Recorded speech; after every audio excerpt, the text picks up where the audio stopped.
Do I look like how I feel? Okay, gonna keep things moving forward always. Uh, Gemini full moon.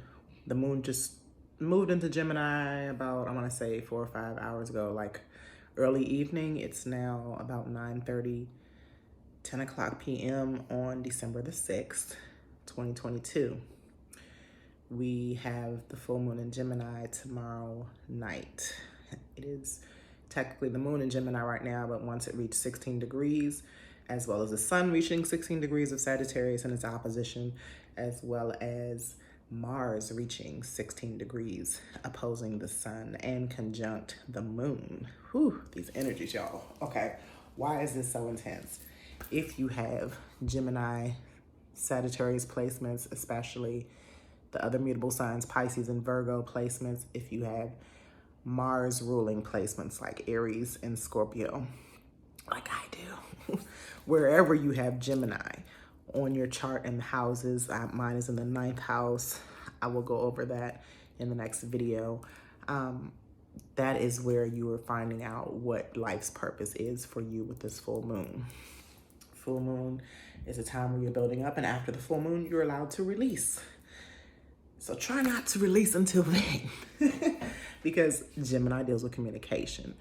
Gemini deals with mindsets and thoughts and feelings. And then Mars conjunct to it deals with your actions that you take. Mars being in retrograde right now, you're reviewing these actions.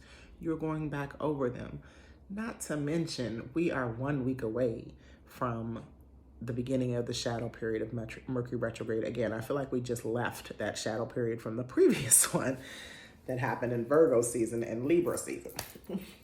Nonetheless, Mercury is in Capricorns, where it's kind of realistic talk and serious, and let's get down to business talk. So that's a good position for it. But Capricorn also rules government. And if you have not been paying attention or living under a rock, and I don't mean that in any mean kind of way, but if you have not been paying attention to the information coming out, the government is in big trouble, and Capricorn rules the government and authority. That's all I want to say about that. But watching how we talk to each other, watching what we say to each other, watching how we feel about each other, and then the actions and words that come out of our mouths is so important right now. Find out where Gemini is in your birth chart. I will put below the house chart right here now so that you know where you're looking forward to big change or something shining light on whatever is going on with you where Gemini is.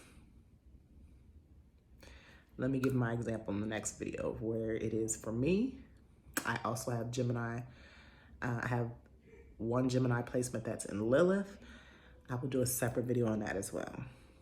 Thank you for tuning in. Thank you for being cautious with the words you take. Thank you for accepting me being cautious for the words that I take and give and share and the way I come across. This is especially tough for me because of my Lilith and Gemini placement and all the things that I find out. So please stay tuned, like, comment, share, subscribe as you usually do. Thank you for that. And move on to this next video because I'm going to go into a little more detail about my own personal placements and how I will tap into this moon to make a few adjustments.